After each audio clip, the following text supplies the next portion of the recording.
Welcome to the ordinary meeting of Taupō Reserves and Rating Committee, held Tuesday, 22nd July 2025. We'll open the meeting. Welcome everybody, council officers and members of the community. I think Lynn Ross down there. Welcome. So we'll all stand for the karakia.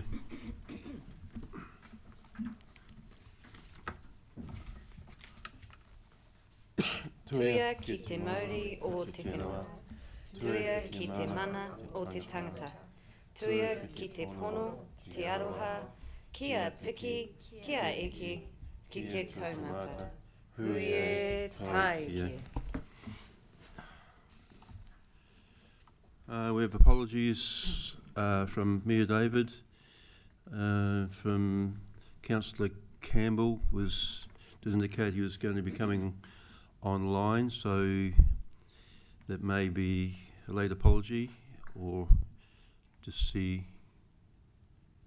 don't see him up there at the moment. No, he's not. Do we have one from Te Mananui Ramaka at all? I haven't heard from him. No. Okay. All right. Okay. We have two apologies. Have a move and a seconder. Thanks, Yvonne. Thanks, Kevin. All in favour? Thank you. Just noting the meeting will be recorded and uploaded later to Council's YouTube channel. We move to an urgent late item. We have one urgent late agenda item for consideration at this meeting. Because the item is late, there is a need to formally add it onto the agenda. Therefore, I propose the following motion, which is up on the screen there. I don't think there's be a need to read it out if members understand that. Okay. So I'll move that motion. Have a second. Thanks, Rachel. Christine. All in favour? Thank you. Do we have any conflicts of interest pertaining to any of the items on the agenda? Kylie.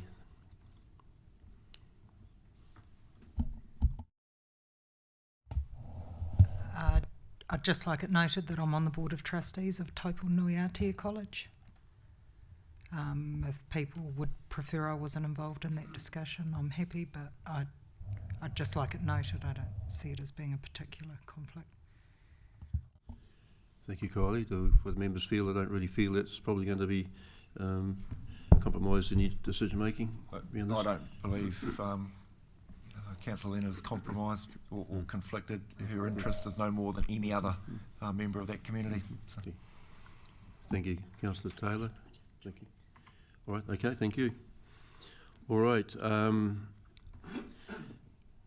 We have going to reorder the agenda items there. I propose that the late item 5.7 be heard following item 5.1. That was the late supplementary agenda item that's received a day or two, agenda intelligent, pertaining to the Kinloch representative group meeting held recently. Okay, we move to Duncan. Welcome, Duncan. Thank you. We've moved to item 4.1, confirmation of minutes. The meeting held on 20th of May 2025. Do we have any amendments to the minutes before I call for a mover?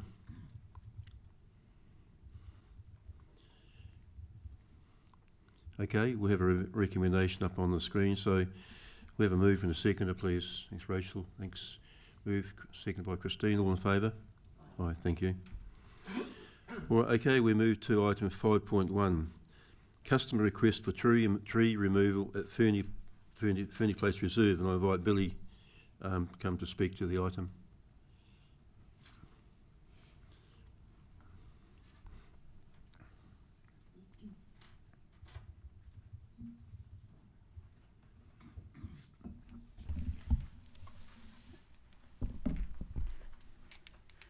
Through the Chair, Billy V, Parks Advisor with Andrew Moore, Parks Manager, Open Spaces. Thank you for the opportunity to bring the agenda item to the July Reserves and Roading Committee. I appreciate the time everyone has taken to allow this to happen. So the Fernie Place Reserve is a recreation reserve that acts as a sort of connector between Fernie Place, Ryan Place and Richmond Avenue. We have 5 subject trees requiring a resolution from the committee where a customer first requested topping and now the removal of the trees as she can no longer see the view or see the mountains from her property. Council Specialist Arborist Adrian Lamont viewed the subject trees during his last visit, however no report was ever completed. He did comment though when I called him that the trees are healthy specimens, and under the tree and vegetation policy, healthy trees are not considered for removal for the purpose of a view. Considering the distance between the customer's property and the reserve, there is ample time for other trees to grow large enough within the view shaft of the customer's property in the mountains. There are also other trees located on private properties neighbouring the reserve that has potential to grow to inhibit the customer's view. Although a report, an arborist assessment was not completed, should the committee resolve to table this agenda until an assessment report is complete, then this matter can be brought to a future meeting. Thank you for your time. I'm happy to answer any questions. Thank you, Billy. Are there any questions from the floor, members? Thank you, Yvonne. Can I ask that Lynn, the applicant, have speaking rights to just fill in a few of the spaces? Yes, I have actually spoken to Lynn and she's indicated she would perhaps like to speak to the item. Okay, thank you. I'll call Lynn up then. Thanks, Andrew. Thanks, Billy.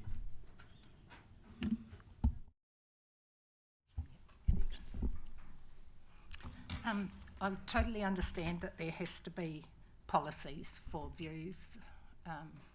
You can't just go chopping trees down for everybody. I'm not totally in favour of chopping the trees down. I just talked to an arborist over Christmas when I was away and he suggested a 30% crown reduction is a good way to go because that could last up to 8 years, but that's his idea. I'm not sure of that. However, since I did my submission, a big limb came off the conifer tree, which is very close to a house, a fence and a house, in the wind, not the weekend just gone, but the one before. And the other trees have been growing. One of them grew my height over the last growing season, and they're just getting so big that they're getting out of control that at some stage someone's going to have to do something about them. So that's just, yeah, I know there's a policy. I also know that there's always give and take, and like I said in my submission, there's also such a thing as a good neighbour, and so that's really all I've got to say.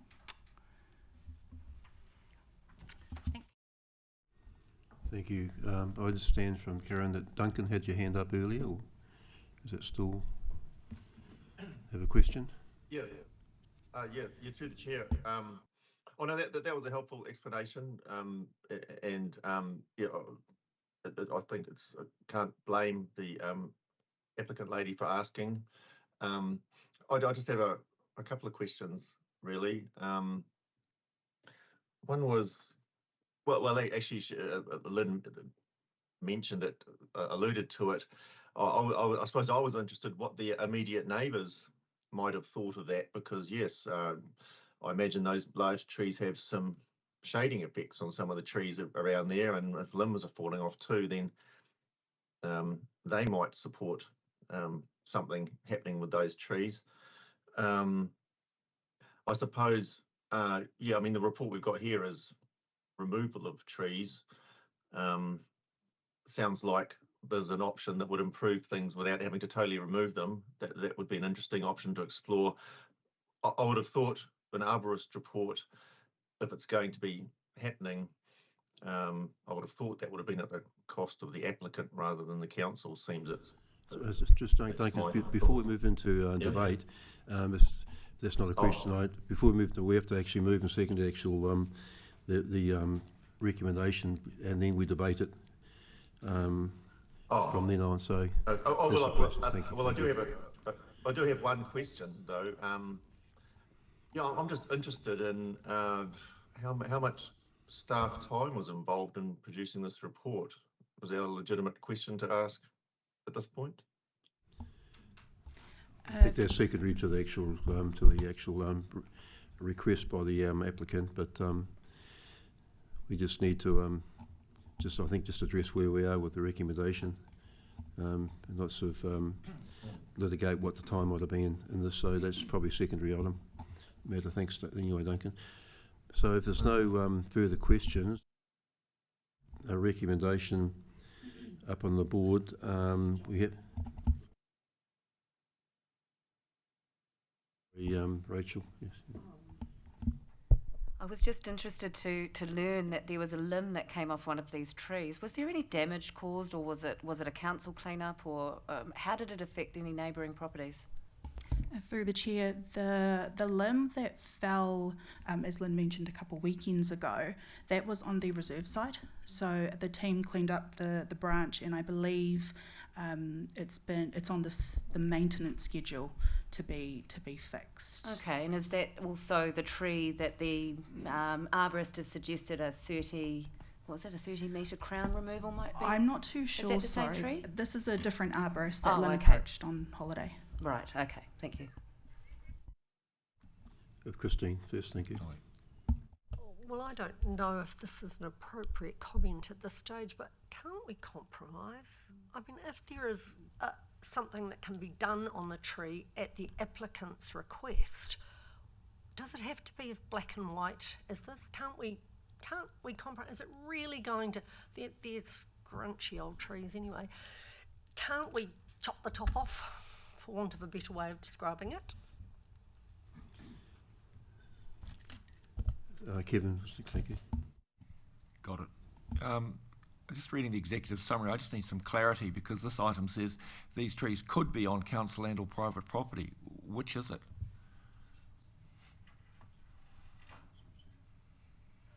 Because if we're talking trees on private property, then it's limited input we're able to have. If it's council, then we need to have this discussion. But the agenda item is a little bit ambivalent on that. I'd like a bit of clarity, if you don't mind. Oh, through the chair, apologies. So the 5 trees that are requesting removal are on council properties, but there's potential for trees on private properties to inhibit the customer's view in time, because they're all quite, there are some close to the reserve line, I guess.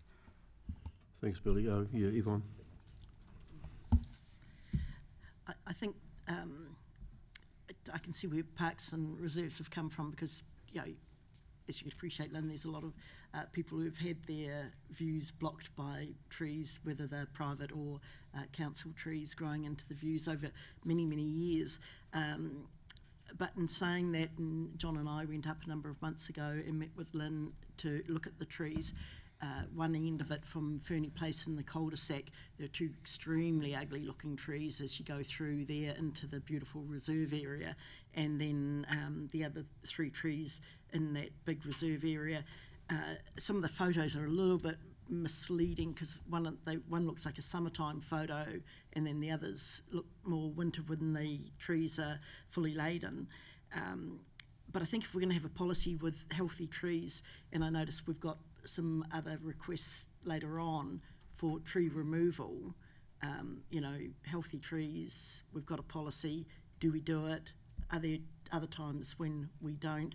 Or, as Christine says, is there a compromise in there somewhere where can we just look at taking out that crown reduction?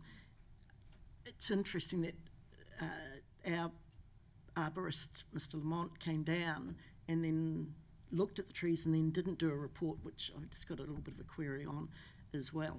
And it seems to have taken a year for this to actually, from Lynn's original request to now, July, a year later, to actually be processed. So I'm just wondering why the timing's taken so long. Thanks, Yvonne. Yeah, Kevin.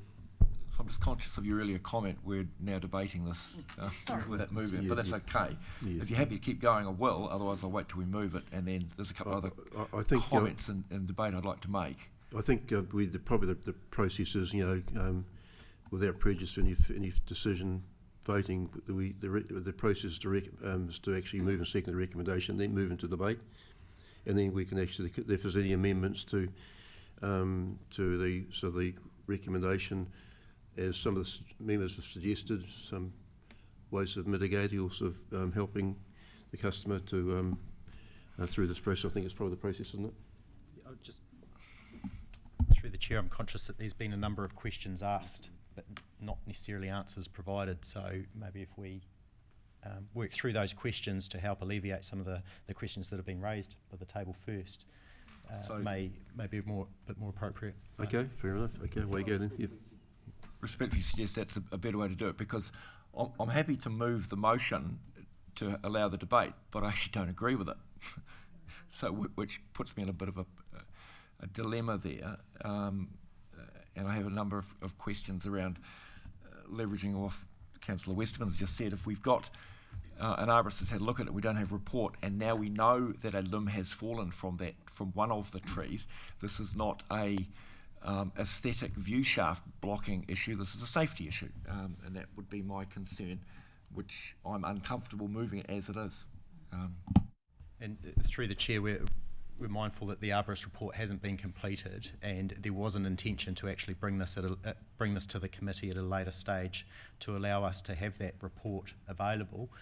This was brought forward, and we didn't have the report available at the time, and so we're seeking committee direction. If we are to go away, if the committee wishes to, we can go away and seek that report. Why wasn't it done? I'm just curious. I'm just curious if the tree has been viewed by our arborist, why a report wasn't done, and are we going to have to pay for him to come all the way back and look at it again and do a report again? Quite frankly, he should have done it the first time, shouldn't he? Yeah, through the chair.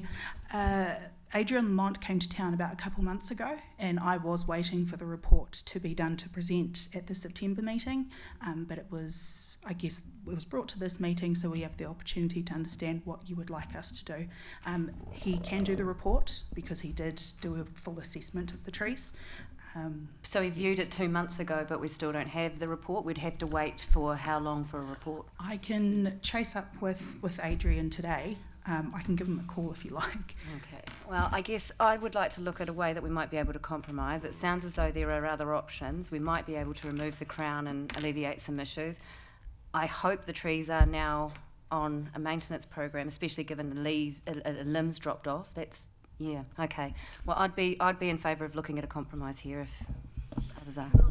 Well, without exacerbating situation and continuing the frustration of the customer, it's been going for 12 months. I mean, obviously, is it appropriate to table this till we receive the council arborist report, or do we rely on the arborist report taken up by Mrs. Welsh a few months ago?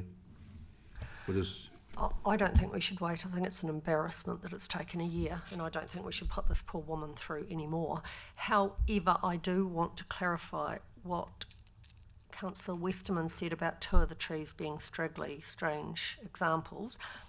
Can anyone fill us in on that? Yes, I was up at the Owen, had a look this morning. It's actually in the Ryan Place, of the cul-de-sac Ryan Place. There's 2 trees. It looks like a twin trunk tree, about 1.5 metres from the fence, the neighbour's fence. I think it's the tree that Lynn's referring to.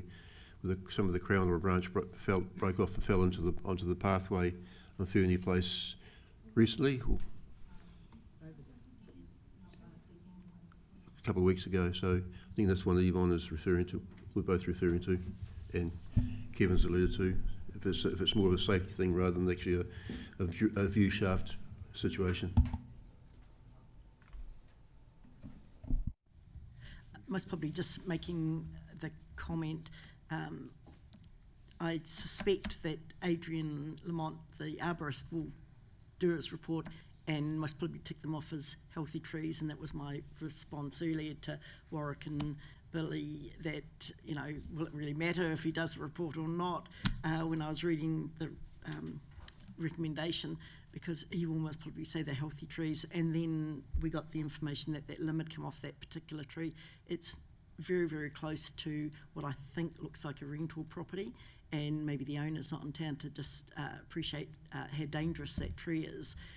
That particular one, I think, if the arborist does come down, I would recommend that he looks at the removal opportunity there, because if that limb had fallen the other way, that would have been over that person's fence and most probably in their backyard. Kitty could have been playing in there. Kevin. Got it. Quick question then, are these trees currently on the maintenance schedule? Through the chair, yes, they are. Cool. So maybe a compromise would be we advance that process.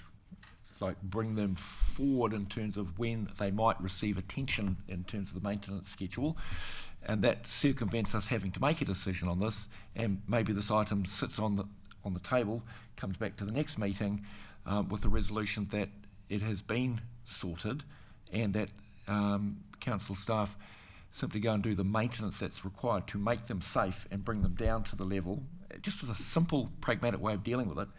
Then we don't need an agenda item, it's just done because they're on the maintenance schedule. So does that make sense? Or? Christine. Can I just clarify with what you suggested, Kevin, that will meet the requirements of the applicant? Do you mean that whatever that measurement is that needs to be taken off them can be taken off by us? Is that what you mean? The 30 metres, or I've lost the crown removal can be done with us, because if not, shouldn't we also give the applicant permission to pay for her own? I'm losing my words today. I'm really sorry. I don't know why. Through the chair, our policy allows for maintenance and remediation work on trees that may be seen to be dangerous. What it prohibits is for us to basically touch any healthy trees for the purposes of enhancing views, and so that's the difference that we're in. The new information of a limb falling off has, and I'm looking at Andrew, probably increased its chances of being prioritised for maintenance and being reviewed by Adrian, and potentially that's something that we can bring back. But in terms of actually making any further modifications to enhance views, that's outside of policy. So could there be two parts to it, where we do our routine management, our maintenance, and give the applicant permission to, within reason, do the other work? Again, very conscious that enhancing views is outside of policy scope, and if we are to open that door, we need to be mindful of what that would mean for other people that may wish to request that throughout the district. And I think in fairness, obviously Lynn has actually acknowledged that with the policy removing healthy trees for view shafts. So, but we're actually moving away with this. Kevin suggested whether we table this till we have an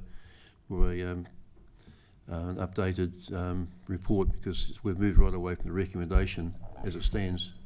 Through the chair, I note that Billy's advised that Adrian Lamont's seen the trees and has already expressed that he feels they're healthy trees. I don't think a report's going to tell us anything differently, so I think we should just be making a decision today. Through the chair, the only thing that has changed though since he provided that update is that a limb has fallen off. So that may change.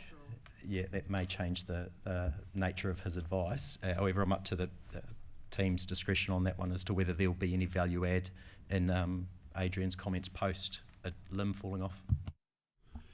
Well, if there's a report does come back in the event of the tree is deemed as unsafe, it may mean we can't make a recommendation to remove either way the 5 specimen trees. So one may be removed, it may not be. So it'll have to be. We can't make a decision today on that basis.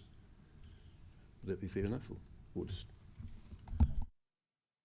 Through the chair, through our policy as officers, we can remove any tree that is dead, dying, or dangerous. So if through further investigation of the one specimen, it was found that there was some risk to that, under the policy we would just remove it through our program. So through the chair, can I suggest then that we, through this committee, task staff to go and do exactly that, to review the trees, to make them safe, to top them as needed, and at the end of that process, if it's still unsatisfactory, then we can re-engage with Lynn and go from there. Because it seems to me that we've gone from view shafts to a potentially dangerous tree or trees. Let's resolve that issue and then come back and see what's left. And there might actually be nothing left that we need to resolve. Okay, so I'm not really comfortable making a decision. We need to table this until for a future, another meeting. Sorry, when I think it would need to be done with some urgency, because I note that it's been a year and in that time a branch has fallen. So if we're going to do it, it needs to be done with haste. Can we, in that case, amend the recommendation to reflect that? And just we are declining the request to remove the specimen trees, but we are also instructing staff and then list what it is that we're instructing them to do. Will that work? Yeah, through the chair, just don't like making resolutions on the fly, but something along the lines of that the committee instructs officers to undertake a maintenance assessment and carry out any required works that may come out of that assessment, and that if there's, after speaking with Lynn, if there's any further concerns, then those be brought back to the committee for consideration. Sorry, I've been waiting for 5 rounds and I've been skipped. My fault, sorry. We need to consider, what we need to know is whether this is a health and safety issue, and if it is a health and safety issue, then according to our health and safety policy, it must be acted on immediately according to the status of the health and safety. So that is our first step, and then we're out of policy if it is around a view shaft. We don't remove healthy trees based on a view. So we cannot remove a healthy tree specimen based on a view. However, if it is a health and safety issue and people and the public are in danger, then that's a separate issue. And I think that's where our recommendation to staff needs to come from in the first place, is following our health and safety process. Yeah, thank you, Kylie. Duncan. Yeah, through the chair, just comment here. I mean, it seems to me that the health and safety aspect of it won't apply to all of those trees requesting to be topped, if you like.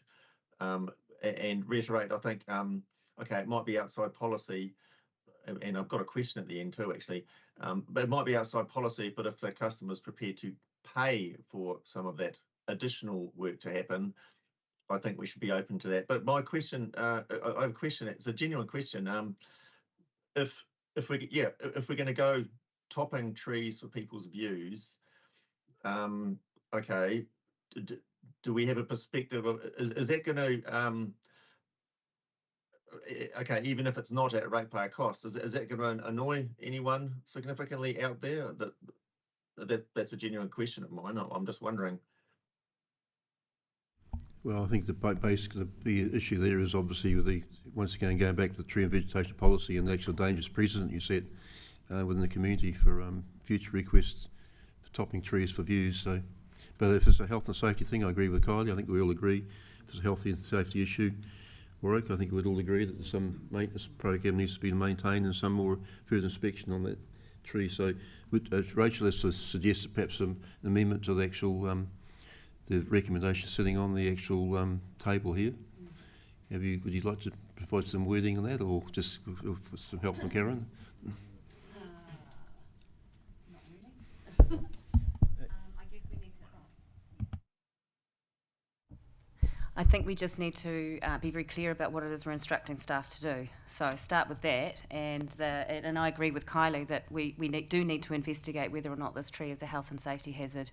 So I guess Taupō Reserves and Roading Committee declines the request to remove the 5 specimen trees from Ferdy Place Reserve, but the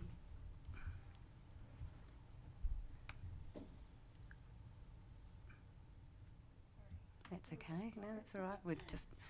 We are on the fly a bit. And that we, the committee instructs officers to undertake further investigation of the trees, ensure the maintenance is up to scratch, and that health and safety is.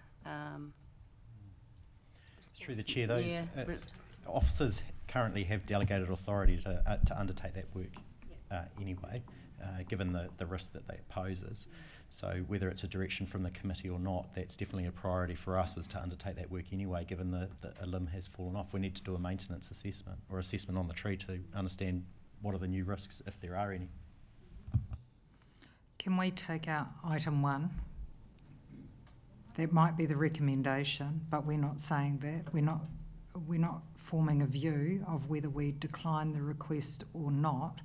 What we're wanting is a maintenance assessment and the health and safety of the public in relation to these trees to be considered, and whatever actions would normally be taken through those steps. There must be steps if we've got unsafe trees that need to be followed through.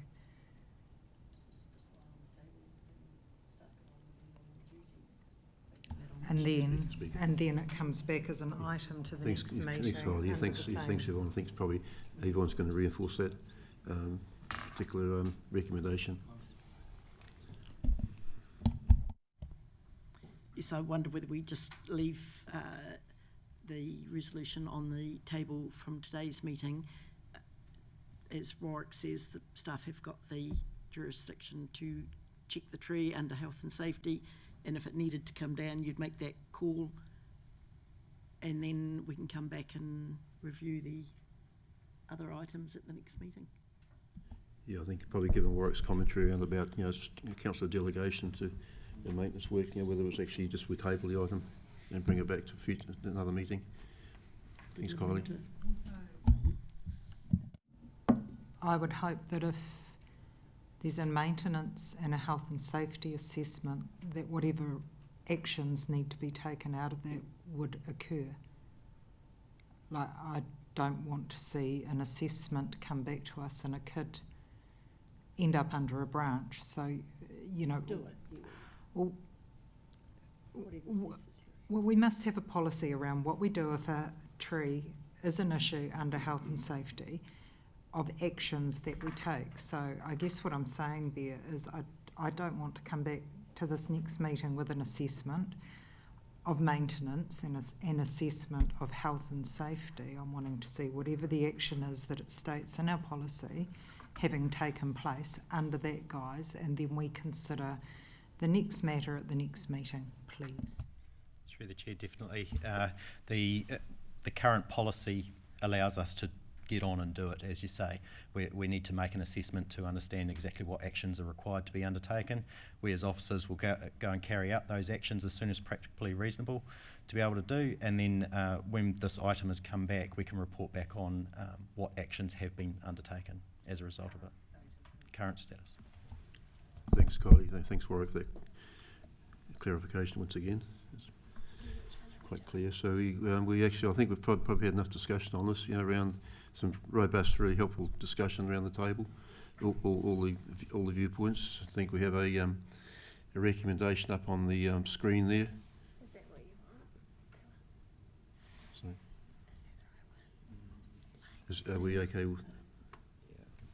So through the chair, there's two ideas floating around: whether the committee directs officers or whether you just allow us to get on and do it, and this item stays on the table for us to come back. Can I suggest through the chair we direct council officers to do this, okay. And that it's not that it lies on the table and not to be discussed, that it lies on the table in the expectation the action that is required to be taken is taken with some urgency, and then reported back what has occurred. And that it's not reports we want, it's action. So. But do I take it that one of those actions is not to remove any one of those trees, in which case I'm a bit confused. Well, no, the action is up to and including removing whatever trees need to be removed. I mean, if the trees need to be removed, then they go. It's not hard. So what you're saying, if a future lies on the table comes back, it could be still no removed, not removed, and it could be one, it could be two, it could be three. We don't know till we get the assessments that we're saying. It could be anything from all 5 of those trees are gone through to none of them are gone, and we have this conversation again. Through the chair, there's two parts, right? We've got the maintenance and the dangerous aspects of the trees, and then there's the removal for view enhancing. The part for maintenance and assessing the health and safety status of the trees, officers are directed to go away and we'll do that piece of work and we'll carry out any actions that's required. The piece that's lying on the table is whether the trees are removed for enhancing views only. That's why I'm suggesting that we should probably pass that recommendation that we are not removing those 5 trees on the basis that it's a view shaft, but that we are directing staff to assess the health and safety aspect, which is not a consideration for this committee. That's an operational matter.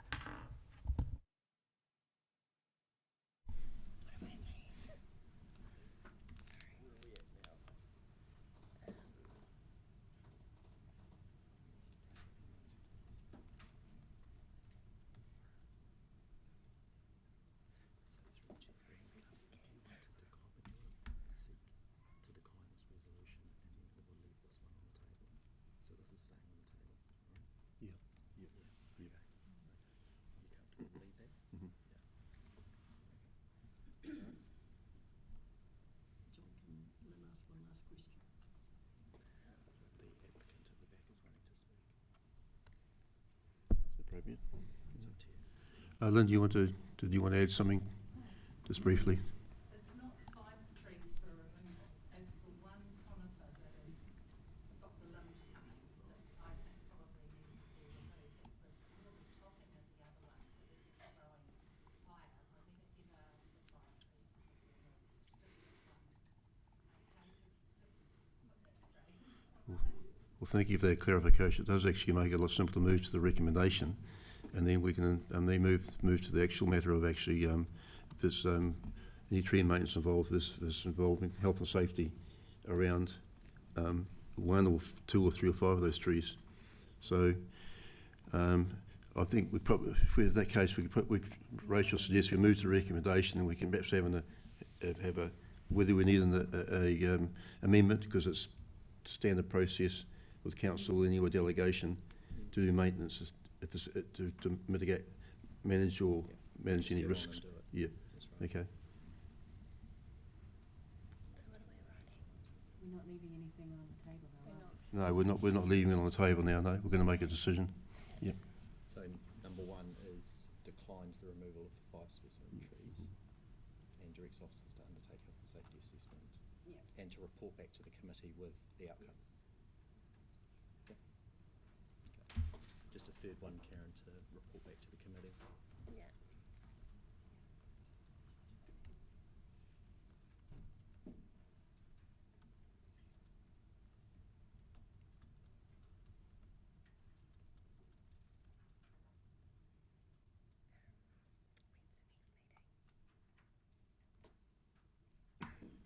I mean, through the chair, I don't want to labour the point, but so long as the assessment includes actions appropriately in a timely way. So we don't want a report to come back and say, oh, we need to do this. Just get on and do it.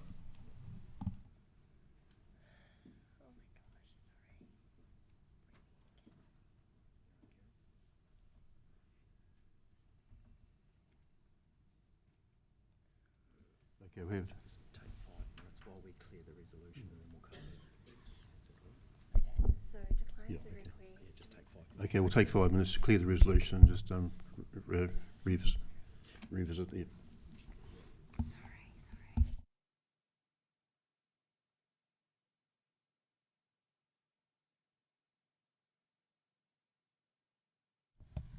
John, sorry to be a bit of a pain, but just taking on board the words that Lynn's just used, she'd actually not asked for them to be removed.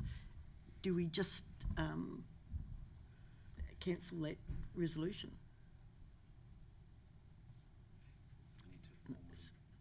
Deal with it. Okay. Recommendations on the agenda items. We need to address that. Yeah.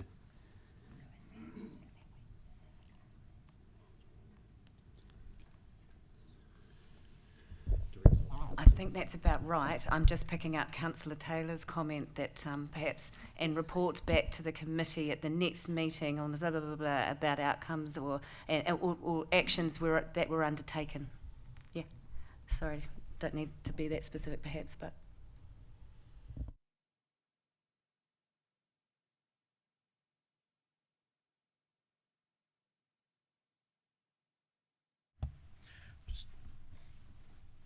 Referring to Andrew here, health and safety assessment, do we need to be that specific, or is it an assessment? Do you have a particular assessment that you undertake? Through the chair, there is just a tree assessment factors health and safety into it, as well as tree health and everything, so a assessment of the trees is fine, yeah.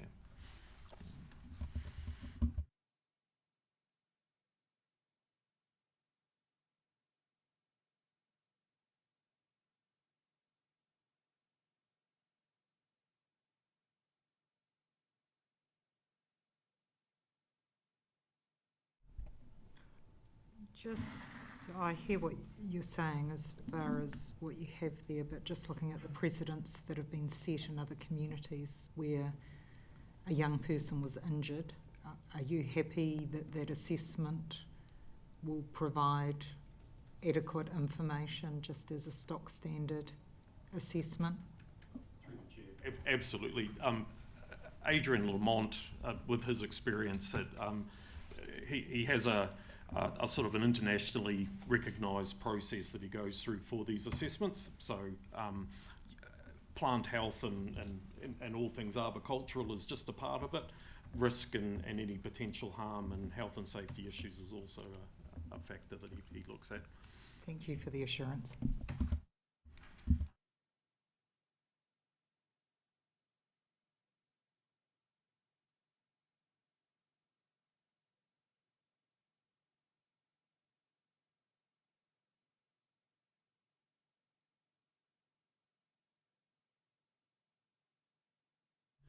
Thank you, members. Thank you, Karen, and thanks, Warwick, and Andrew and Billy. We have a recommendation, amended recommendation with 3 parts to it. Now it's up on the screen there. We will understand those 3 recommendations. Okay, moved by Rachel, seconded by Yvonne. All in favour? Aye. Thank you. Got there in a roundabout way. Thank you, Lynn, for your assistance as well on that matter. Sort of in a bit of a roundabout way, but thank you for your input. Thank you. Okay, we move to 5.7. This is a supplementary item that was being referred from the Kinloch Rep Group to our committee. We have Billy there once again to speak to this. Thank you. Through the chair, thank you.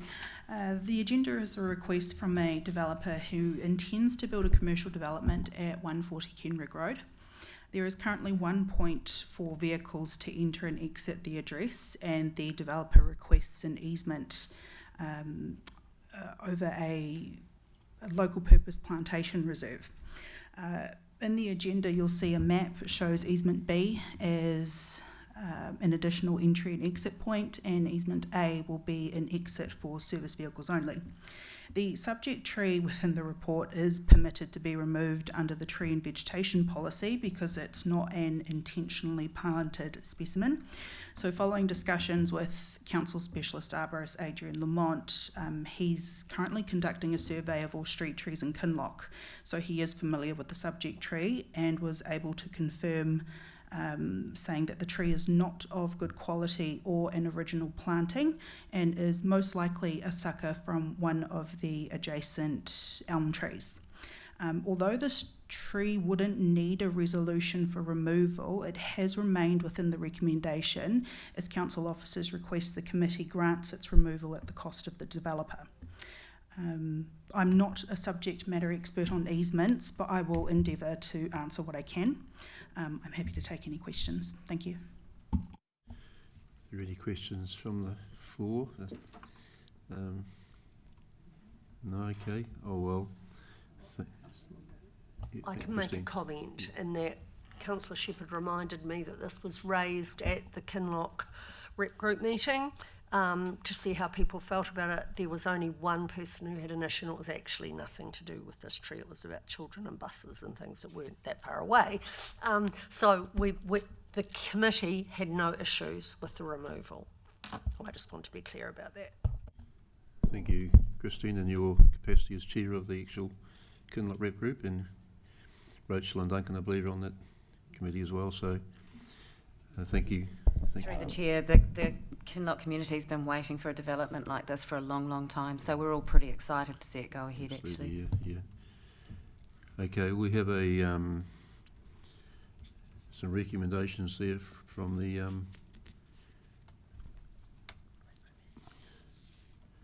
Kinloch Rep Group, and the recommendation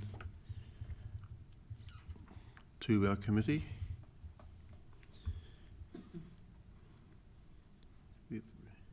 I'm not going to read all those out. I think we have a mover, a seconder. Christy moves, Rachel second. All in favour? Aye. Thanks very much. Thanks, Billy. Thanks, Andrew. Thank you. Okay, now we move to item 5.2, tree removal at Owen Laney Park, and invite Travis. Welcome, Travis.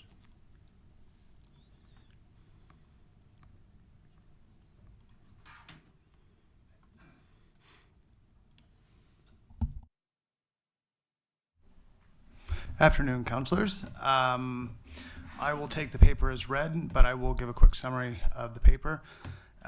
This is for the removal of 5 trees along the car park at Owen Delaney Park, which are currently located where a proposed Owen Delaney Park Sports Hub is to be built. The trees are non-native trees, and the paper agrees to plant equal or more native trees for the area.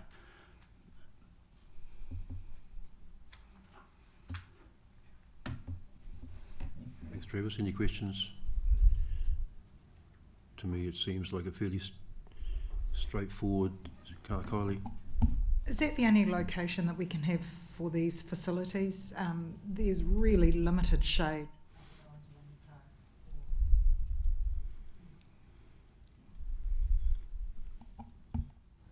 There's really limited shade for people at Owen Delaney Park come the cricket season or any other summer sports seasons. The schools use OD for a lot of their athletics kind of stuff, and I would suggest that almost be the 5 only trees that would provide shade up there at the moment. So we stuck with the location? So, through the chair, the location of the building was chosen based on the activity areas of the park and proximity to different sporting events. There are additional trees along that car park area, and the building itself will provide actually more shade than the trees currently provide through outdoor shaded areas. Okay, there, Kylie, with the explanation. Sure. I happen to be on the steering group for this particular piece of work, and an awful lot of time and effort has gone into assessing the best location for this building. There really isn't anywhere else we can put it, no, to answer your question. And certainly if we were asked that today, it would require a complete redesign, rescope of the work, so that's a very expensive option. But it's also specifically designed to service those bottom fields, and there will be plenty, as Travis has alluded to, there's actually quite a lot of cover provided by that particular building. In fact, people can get right out of the sun if they'd like and have a glass of water inside. So, yeah, I'm pretty comfortable that we couldn't move that anywhere and it be the, and for it to function in the way that we want it to. Yeah, I suspect probably the massive benefits would probably outweigh, notwithstanding the fact that obviously people's health is, and sun and everything's, I think obviously my experience watching cricket up there is obviously the gazebos and umbrellas and things as well. But Kylie's point is well taken. Just one more, you would have heard Travis mention that we're going to plant more plants there as well, so arguably there'd be more trees for shade at the end of the project. Thanks, Rachel. Yvonne?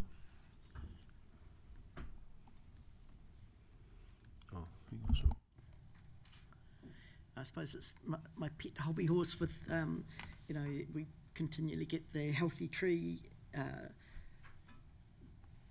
information put to us, so I thought I'll do my rounds on Saturday and look at everything that's on the agenda, and I did pop up to Owen Delaney Park to eyeball these, Kylie, and I think you've got 3 skinny little ones and 2 bigger ones that certainly aren't huge and most probably don't provide too much shade, but that's where I was going as well. I thought, you know, how much shade we're going to lose, but 3 of them are really barely worth talking about. You think hopefully there'll be some more appropriate trees, or trees will be actually replanted elsewhere just to accommodate perhaps that factor that Kylie's mentioned and Yvonne referred to. So if we don't have any further questions, we'll move to the I need a move and seconder for the recommendation. We move it Rachel, seconder Christine, all in favour? Aye. Against? Thank you. Thanks, Travis. Thanks for your time and your effort. 5.3, move to 5.3, exchange of reserve for other land at 204 Crown Road, Section 15, Reserves Act 1977, and deliberation. Invite Janice. Hi, Janice. Welcome. Through the chair, good afternoon. I'm Janice Rubin from the property team. This is a report from the first report that I had presented on the 20th May 2025 committee meeting. This was on the intention to exchange a drainage reserve for other land for 204 Crown Land subdivision. So following the resolution, we had the proposed exchange was publicly notified in the Taupo News and on the council website on the 29th May till 30th June. It was a 1-month period notice. During this 1-month period, the council officers did not receive any objections on this intention, this proposal, and so now we put forward the recommendations for the committee to pass the resolution. Thank you. Thank you, Janice. Are there any questions from the floor pertaining to the item? I think it's something that's been well developed through from A and back through here. I think to me it seems like a straightforward matter of just approving. So we have a thank you, Janice. We have a recommendation, or 3 recommendations. Thanks, Karen, up on the screen there. So I won't read them out. So happy to move. Thanks, Kevin. Deputy Mayor Kevin, and seconded. Thanks, Yvonne. All in favour? Aye. Against? Okay. Thanks, Janice. Thanks for your time. Thank you. We move to item 5.4. Rhino. Welcome, Rhino, up to the table. Thanks, Rhino. This is the lease of Wairoa House, Wairoa Community Trust. Good afternoon, through the chair. I take the paper as read. The purpose of the report is to seek a decision regarding an application for a new lease of the premises known as Wairoa House, including associated land, buildings at 100 Kaimanawa Street. It is a 6-year lease with an option to renew for 6 years. It is a concessional lease of $1, and under the fees and charges, the objective is to implement a cost recovery. Are there any questions? Are there any questions from following up Rhino's commentary? I just do notice on obviously has actually been adjusted from the 6+6 right renewal 6 on page 34. Obviously it's got the application for concession, still got the 10 years or 10-year renewal, but obviously that's been accommodated in the recommendation 6+6. So yeah, on page 34 of the agenda item under the application. Through the chair. Chair. I'm the council rep on the Waiora Trust Board, and really appreciate the work that Rhino and the team have done to get to this point in the lease.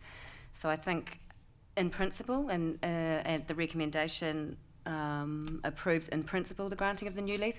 I just note that the Trust Board and Council are still working through a few details there to do with the lease and the operating expenditure and so on. So I would be happy to move that. We are granting the lease in principle, but I just do note that there are a few bits and pieces, devil in the detail of the lease, that's all. And obviously subject to public consultation.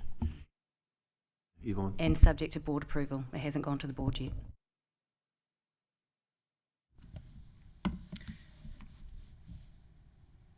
I might have a conflict because I'm chairman of Waiora, obviously, and this lease has bounced around for quite some time. The trust are very keen to be self-sufficient, and I understand there might have been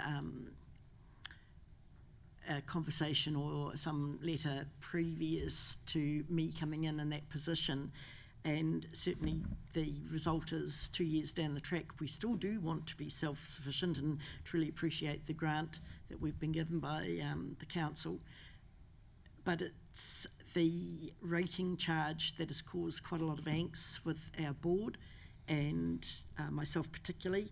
It's $46,000, and certainly when we received our grant money we most probably weren't expecting it to pass 46k back again from our operating account. So that was one of the issues I think we did query, and I do recall a list that was presented maybe a couple of years ago, and the rates was on that, and there was a list on who pays for what. We're obviously picking up the ground maintenance and a number of other issues that we're having to pay for where things weren't completed originally, or we've had some issues from the original construction that we're working through.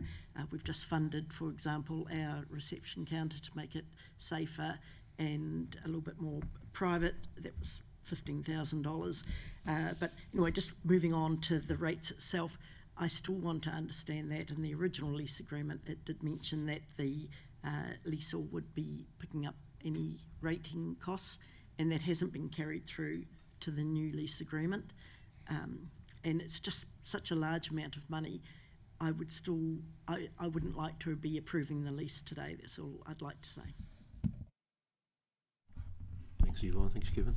So I just wonder if I could add my voice to that. So I have some significant difficulties with a couple of items in this paper, not the least of which is that the trust transitions from concessional leases to market-based fees at the end of the lease period. The reason council got into this long before the new building and long before even the 4 well-beings, which have now been kicked for touch, sorry, that's not quite true, have now been downgraded to having an interest in, if you read the wording of the bill before Parliament. So this is not core business anymore, but it wasn't core business when Taupo as a community initiated the whole work of Waiora House many, many years ago. We're not unique in New Zealand, but we are very rare in terms of what we do as a community in that place. And to look to transition to market-based fees is just simply undermining the work of the not-for-profit social sector that we're involved in. And that simply won't work. People will vote with their feet and find commercial leases elsewhere. So I just think that is it's problematic having that in the agenda item, and I'm opposed to it. Secondly, I have some issue with the rates as well, supporting what Councillor Westerman has just said around if it's not in the original document, then we need to look at this. This is about, in my view, the trust undertaking this work on behalf of the council. We've spent $7 million on rebuilding Waiora House to provide a bespoke facility. It does not make sense for council then to undermine the good work of the trust by making it problematic or almost impossible for those that use the building to stay there. So I'm opposed to that part of it as well. Through the chair, I guess that's why I've indicated that in principle I'm more than happy for the council to agree to enter into a lease. However, there are details that need to be worked through. I share the same concerns as both Councillor Taylor and Councillor Westerman. Having been across a lot of this documentation and working with the trust, I didn't see anywhere that rates would definitely be charged, and we certainly had no indication of what that amount would be. So I suspect council needs to make a couple of decisions about what they are prepared to do to assist the trust, and whether that means we need to table the lease at this point or not, I don't know. Whether we can approve it in principle, noting that there are still some details to work through, that's also an option. Yeah, thank you, Rachel. I'm actually with Kevin and Yvonne all the way here, because historically my involvement, well, going way back, not personally, but indirectly with Yvonne and my mother, with the social services, and notwithstanding the government removing the 4 well-beings, you can take the wording of the document, you can't take the sentiment of what we're trying to do for our community, to looking after our social groups within our community. So I don't know whether, obviously, I think there's no dispute really, I imagine, around about approving the lease in principle, subject to consultation. How do we manage the actual these considerations with the that have been raised by Kevin and Yvonne in terms of actual implication? Is it something that can be worked through at a later date in terms of actual operational, or is that still has to go to the trust for approval, isn't it? Well, it's still subject to board approval as well. It's subject to consultation, it's subject to board approval, and I suspect there might have to be a council discussion about some of the OPEX charges. Okay. So where would that leave us in terms of in terms of approving the actual lease as opposed to there's still work to do, isn't there, obviously, going... We had a very good meeting with Rhino's team a few months ago, and Warra would appreciate the opportunity to sit around the table and maybe thresh out those last parts, and then to be able to bring it back to council for final approval would be excellent. So, through the chair, just a comment I made before about this not being core business. Reading the recommendation on the board, absolutely no problem with that. It makes sense, happy to do that. But when you look at the financial considerations in the paper, that is where the sticking point is. And it's a broader conversation around what the government are pushing local government towards in sticking to our core business, which is clearly defined in the new bill, and I have no doubt it will become law in very short order. This is outside of that. So this is one of those so-called nice-to-haves. And it is a nice-to-have, and I think we should keep it. But it's a conversation that needs to be had with the wider community, which has been done before. But in the meantime, my view is that we should not hamstring the trust who are doing this work on our behalf in a building the community spent $7.6 or $7.8 million to continue this work, having consulted and having agreed it was worthwhile doing. So it's a broader conversation for another time, but my plea would be that we absolutely go with the lease as the recommendation says, but the financial considerations need a conversation at a later date in more depth in line with the new legislation, or the proposed new legislation. Yeah. So thanks, Kevin. So with the financial considerations, I mean, the actual emphasis is on considerations hasn't been back to the trust board anyway. No, I was quite shocked to read the financial considerations. I see the indicative potential commercial rental. How was that worked out, Rhino? Was that a square metre rate, or I see it's not in relation to a registered valuation. So how was that figure arrived at? Through the chair, yes, at a square rate rate per square metre, based on other properties that we have in Taupō. What was the square metre rate? Because they vary quite considerably in the town. And I'll also just point out at this stage as well, I don't think it's not in council's remit to be in competition with other local businesses, so why would be competing with the local commercial landlords, I'm not sure. Well, through the Chair, I can probably help with that question. Yeah, the purpose of that was just to put an indicative figure in to show that this is a very substantial block of buildings. The total square metres is around 1,600 square metres. So just as indicative rates, we put $300 a square metre on the brand new Waiora house building, and for the older buildings, we put $150 a square metre. And we got those from local real estate agents.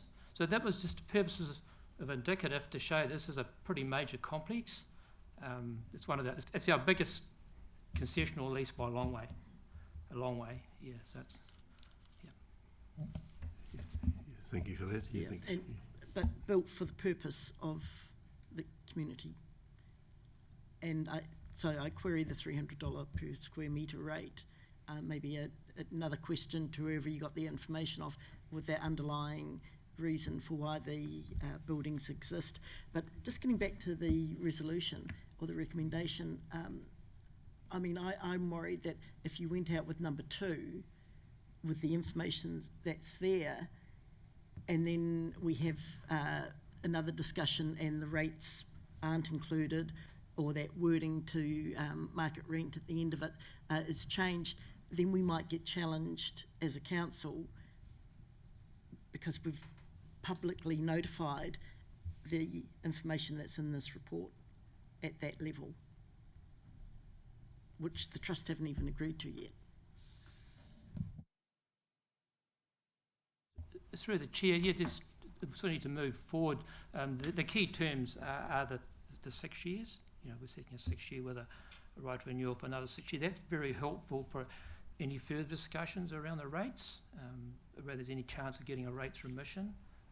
It's sort of like you need a bit of information to inform. Yeah, and through the Chair, OPEX are subject to change. You wouldn't publicly notify that amount. It would be the term is this, 6-year rental is this, and plus operating expenditure. I don't think you would define that because it's so subject to change anyway. Through the Chair, yes. Yeah, so when you always have rent and outgoings, you know, the main item here is the rental, which is proposed to be $1. So that's the key point. We've got a rental and a term 6 by 6, and we've got some further negotiations around the level of OPEX, the share of OPEX between the two parties, which we haven't finalised yet.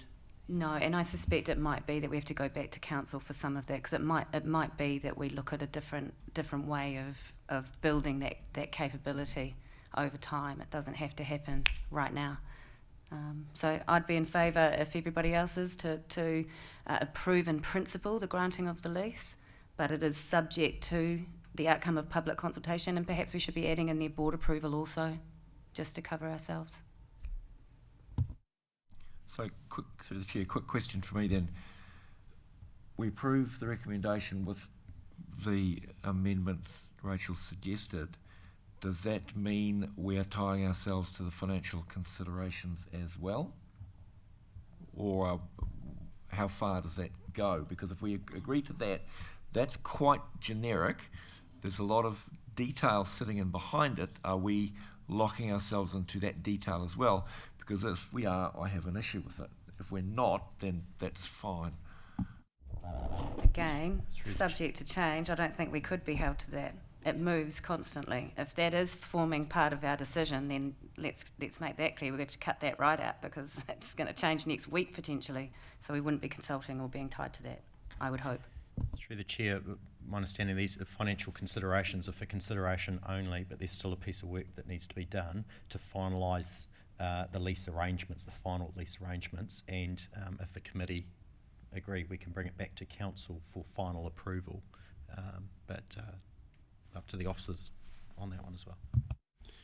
Yeah, I think it's probably wise advice. I mean, the operative word here is considerations, whether it's actually going to set a direction of travel which expectation for community or otherwise could be a bit, it needs to be addressed with the community, I think, as well in the future, notwithstanding the change of direction of the government. some of their policies in terms of actual stick to your knitting type of thing. So obviously we're okay with the lease and the dollar rent. We want to. Are we saying you want to just remove some of those financial considerations, or just take Warwick's advice, come back to a future meeting and with further information, a bit more consideration?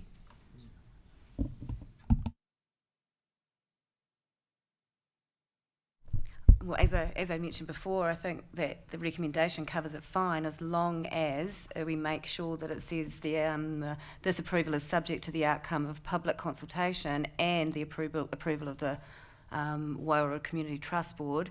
You would not be going out for public consultation until you actually had agreement anyway.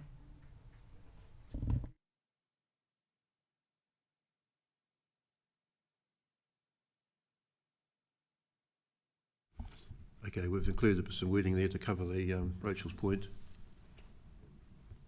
So if there's no further discussion, we have two recommendations up there. You see them up on the screen there. I won't read them out, but so do we have a mover and a seconder? Mover Rachel, seconded Kylie. All in favour? Aye. Thank you. Thanks, Rhino. Thank you. Thanks, guys. Okay, we'll move to 5.5. Taupō College bus stop.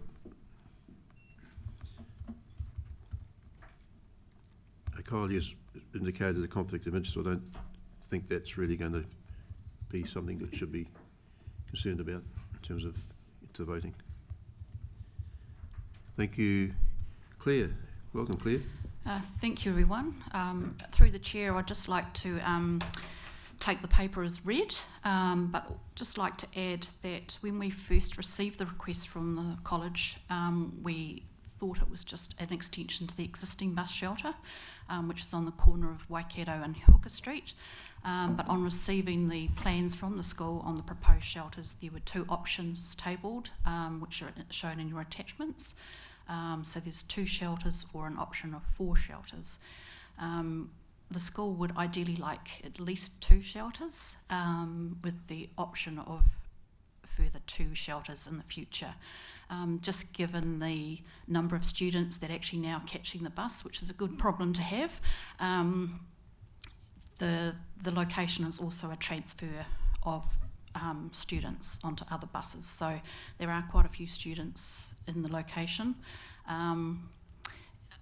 Also, we will need to work with whichever option we go with, we will need to work with the college on the actual locations to confirm the actual locations, and also consult with the residents opposite. Even though the view shaft won't be completely blocked, there will be structures opposite that may impact the view shaft. Given the mock-up that we've been shown, there doesn't seem to be that huge impact. They'll still be able to see through the shelters to the Acacia Bay side. So, yeah. Any Thanks, questions? Claire. With questions, yes, Kevin. Thanks to the chair. Thanks, Claire.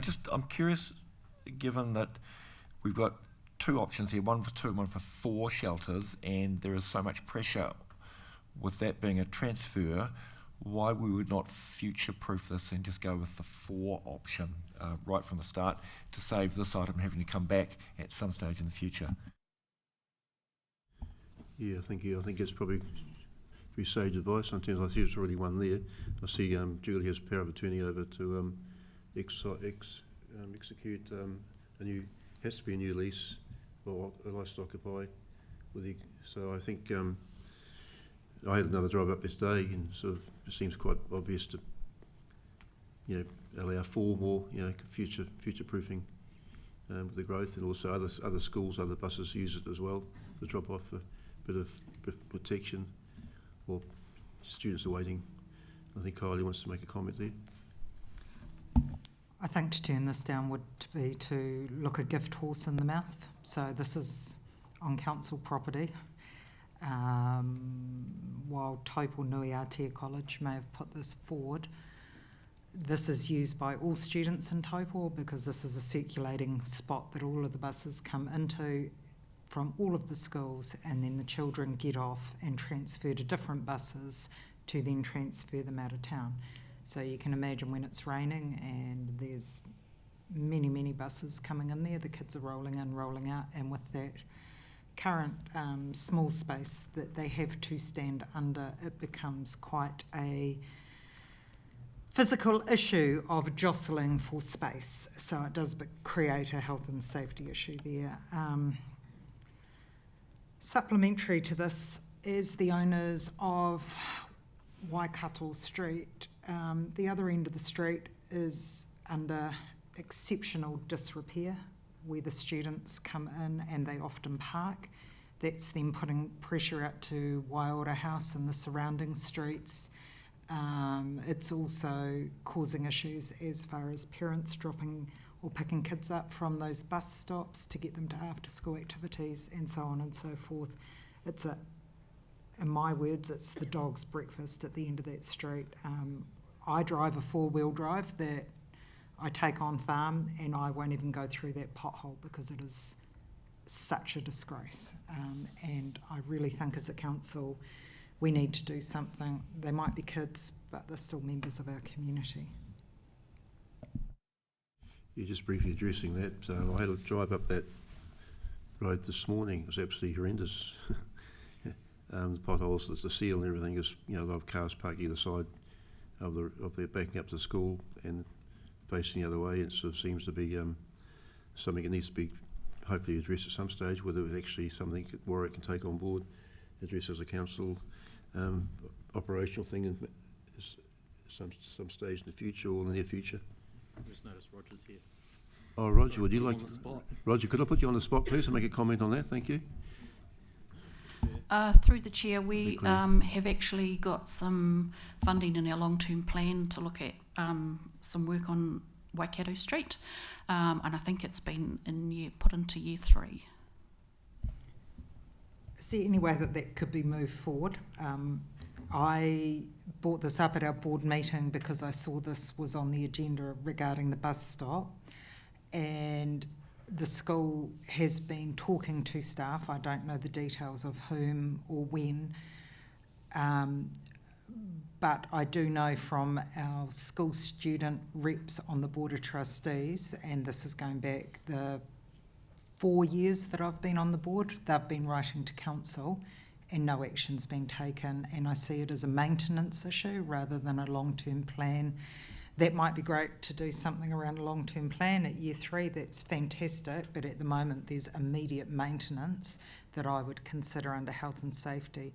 If you're launching through that pothole onto the road that intersects, you've got buses coming around there, that's the route that they take. You've got the Kura Kaupapa, you've got the Kohanga opposite. I mean, it's just a hub of small people, really, really risky. Kevin. Thanks, Colin. I agree. If there is a whopping great hole you can't drive a 4-wheel drive through and we're expecting kids to use it, that's embarrassing for us, and respectfully we should sort it. So can I have an answer to my earlier question? Back to you. 2 and 4, why recommending 2 when there's an option of 4 on the agenda? Through the chair, the reason that we've got the 2 options is council officers aren't concerned either way how many, so we just put the 2 options there for the committee. My preference would be to go with the 4 to start with, based on residents, the property owners opposite, but yeah, definitely I think 4 would be the Thanks, Claire. Thanks, Yvonne. When I drove by on Saturday, I got out and had a good look around, and where the proposed location of those shelters are, it is a little bit of a drop-off, and as you say, you'd be looking over it. There were 2 houses who could be more affected than the other 3, but I don't think it would be anything that would be a showstopper. You think, just following up on Kylie's query, would be wonderful if they could be brought forward rather than year 3 to remedy that. That would be the idea. I know the council has a lot of stress, pressure with, service requests and maintenance, given the economy, etc. But it would be great if they could be brought forward instead of another year forward. Even just the maintenance. Yeah, okay. Yeah. And the others. Through Okay, the chair, we just feel it's conscious- supplementary, sorry. Conscious that it's out of scope of this current item, but I do have Tony here who has taken on board your comments and feedback, and whether he wants to say anything or not, I'll leave that with him. Amanda, a few words, Tony. Thank you. Thank you. Through the chair, I'll just note the comments there and rest assured I'll follow up with that and see what we can do. Thank you. Thanks very much. Getting back to the agenda item, I think obviously Kevin's where it's come. I think it's a no-brainer. I think Kylie, I would support. It's a no-brainer. Future-proofing. They're paying for it. Approve the 4. Is along that fence line or that border of that playground. Seems logical. It makes absolute sense. It's a teacher volunteering his time that puts these requests through and puts all of this stuff together. It'd be great if he doesn't have to recreate that. He can get back to teaching. Yeah. Thank you. If we don't have any further... Sorry, Kevin. Yeah. I'm happy to move the or part of the recommendation. What for? The bottom bit, where we recommend 4. So the pun, sorry, a bit of pun, sorry. Yes, sorry. Okay, we've Kevin's moved the actual second part for the 4 additional bus shelters to be installed on Hooker Street. Have a second, I think, Rachel. All in favour? Against? Thank you. Thanks, Claire. Thank you for your time as well and effort. What you do. Thank you. Okay, we move to item 5.6, traffic control device updates. Anup, welcome. Through the chair, good afternoon all. In the last committee meeting, I think it was on 20 May, I presented several traffic updates for Tūrangi Street. This includes new mobility parking spaces and no stopping yellow lines. After the discussion happened, the idea was to add 120-minute parking restriction outside Central Motor. That was raised. This is simply to prevent simply to prevent car yard for using the public spaces for long-term storage, and making the space available for the short-term public use. I have had chat with the car yard, and they're okay with the changes as well. So with all these agenda item I presented last time, I would like council's approval to add this 120-minute parking restriction. Thank you very much. I'd be like it even to those two. But, do we have any further questions from the line-up? And this is probably still a when it's been referred back. It's pretty stock standard, isn't it? So, yeah. So we'll have a move. Yvonne's moved. Kevin's going to second it. All in favour? All right. Thank you. Once again, thanks, Anup. Thanks for your time as well. Okay, we have the meeting is now closed, and I invite our lovely Councillor Rachel Shepherd to close it with a karakia. I'm sure everybody can do it. Yeah. Unuhia te rito o tēnei hui. Kia wātia I runga, kia wātia I raro, aro ki te tika, aro ki te pai, hui tai kie. Thank you, Warwick. Thanks, Karen. Thank you, Council Julie, Tony, Council officers for your time, and also members. Have a good rest today.